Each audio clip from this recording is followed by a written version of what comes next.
जैन कुरैशी साहब, ये let's politics है अपनी जगह।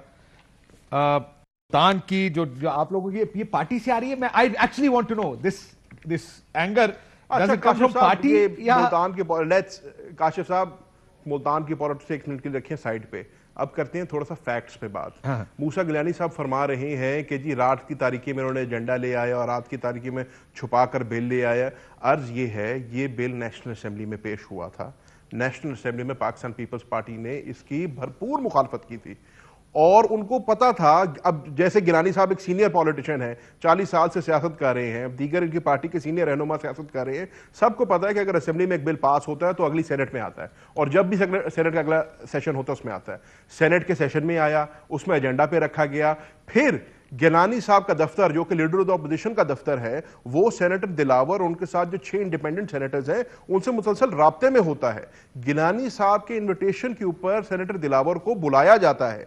तो अगर इनके इल्म में ही नहीं था, अगर इनको पता ही नहीं था, तो सेनेटर दिलावर को किस लिए बुला रहे थे और उन 6 इंडिपेंडेंट सेनेटर्स के साथ क्यों राब्ता कर रहे थे? तो ये इनका कह देना कि जी रात की तारीकी में आया और हुकूमत ने ये कर दिया और हुकूमत ने वो कर दिया, ये सब जो है ना मगरमच्छ के आंसू हैं। गिलानी साहब कहते हैं जी मैंने इस्तीफा दे दिया। भाई अगर आपने इस्तीफा देना था लीडर ऑफ ऑपोजिशन का, बिलावल भुट्टो को क्यों दिया? जब आप वाइस चेयरमैन पीपल्स पार्टी से इस्तीफा देंगे तो बिलावल भुट्टो को देंगे, जब आप लीडर ऑफ द ऑपोजिशन का इस्तीफा देंगे तो आप चेयरमैन सेनेट को देंगे। आपने बिलावल को इस्तीफा दे दिया कि जी मैं लीडर ऑफ ऑपोजिशन नहीं बनना चाहता और बिलावल ने कह दिया जी मैं आपका इस्तीफा जो है मंजूर नहीं करता। तो यार अब ना लोगों को इतना ड्रामा भी ना करें, ना लोगों को इतना बेवकूफ बनाएं। आज पाकिस्तान की अवाम सारी बात समझती है।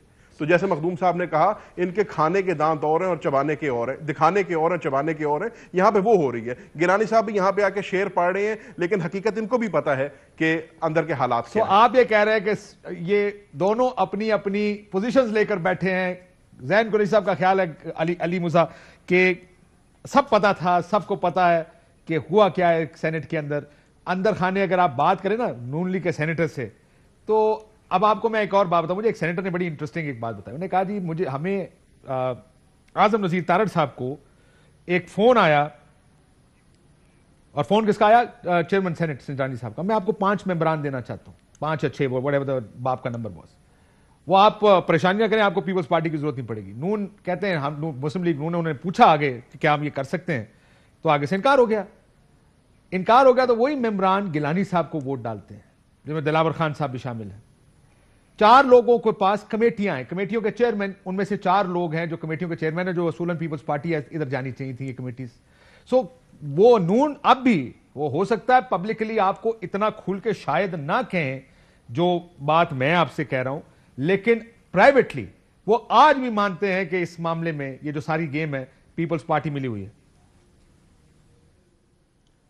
सर मिली भी सिर्फ नहीं है। मूसा गिलानी साहब के जवाब से पहले इनसे ये पूछें, मूसा जवाब देने से पहले इसका भी साथ जवाब दे दें, क्या आपका यह मुआहदा नहीं हुआ था कि अगर चेयरमैन सेनेट की बात आई तो गिलानी साहब मेंबर होंगे और अगर चेयरमैन सेनेट वाली दाल ना गली तो लीडर ऑफ अपोजिशन आजम नजीर तारड़ होंगे? इनके अपने मेंबर आके कहते रहे हैं। अता तारड़ को आप टेलीफोन पे ले लें, जब सेनेट का इलेक्शन हुआ है गिलानी साहब का, तो मैं हफीज शेख साहब का पोलिंग एजेंट था, वहां पे अता तारड़ ये बात करते रहे हैं। आज मैं टीवी पे कह रहा हूं कि जी अगर हमारी बात बन गई तो गिलानी साहब को हम चेयरमैन सेनेट बनाएंगे और अगर चेयरमैन सेनेट ना बने तो आजम नजीर तारड़ साहब हमारे लीडर ऑफ अपोजिशन होंगे। फिर रातों रात क्या हो गया कि वो चेंज हो गई, कहां से वोट किधर गए, आपको भी बेहतर पता है। मैं जरा अली मूसा को, let me give him the last word here. Ali Musa Gilani साहब, देखिए जो ऑपोजिशन की बात है ना, मैं समझता हूं कि जैन कुरैशी साहब उस पोजीशन में नहीं है कि वो ऑपोजिशन की नुमाइंदगी करें और ये बताएं कि क्या डील हुई थी, क्या डील नहीं हुई थी।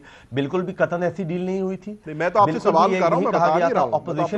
ऑपोजिशन लीडर की बात जो है वो मीटिंग के अंदर जो भी हुआ था, उस मीटिंग के अंदर मेरी इतलात के मुताबिक ये था कि हमने ये कहा गया था कि ऑपोजिशन लीडर का फैसला तब होगा जब चेयरमैन सेनेट का इलेक्शन अनाउंस हो जाएगा और उसके इलेक्शन के बाद किया जाएगा। तो ये बातें जो है ऑपोजिशन लीडर की फिलहाल इस पोजीशन के अंदर ये है कि ऑपोजिशन लीडर यूसुफ रजा गिलानी थे, जो कि उन्होंने कहा, और हमें ऑपोजिशन लीडर बनाया पाकिस्तान पीपल्स पार्टी ने है। पीपल्स पार्टी ने हमें ये ओहदा दिया है। पीपल्स पार्टी के कहने पर यूसुफ रजा गिलानी साहब सेनेट का इलेक्शन लड़े थे। पीपल्स पार्टी के कहने पर यूसुफ रजा गिलानी साहब लीडर ऑफ द ऑपोजिशन बने। तो हमारा फर्स्ट राइट अपनी पार्टी के हेड को हम पार्टी के हेड को ही देंगे, क्योंकि हम पार्टी डिसिप्लिन फॉलो करते हैं। तो हमने अपना इस्तीफा चेयरमैन पाकिस्तान पीपल्स पार्टी को ही देना था, और जिसको अगर ये चीज हजम नहीं हो रही तो वो अपने पेट का दर्द कहीं और जाके निकाले कि यूसुफ रजा गिलानी साहब उनको पसंद नहीं आ रहे ऑपोजिशन लीडर की कुर्सी में, या जब मैं ब्रेक ले लूं, बिल्कुल ठीक। सो आप कह रहे हैं कि ये पीपल्स पार्टी ने दिया, दर्द किसको हुआ था, और जब यूसुफ रजा गिलानी साहब वजीर,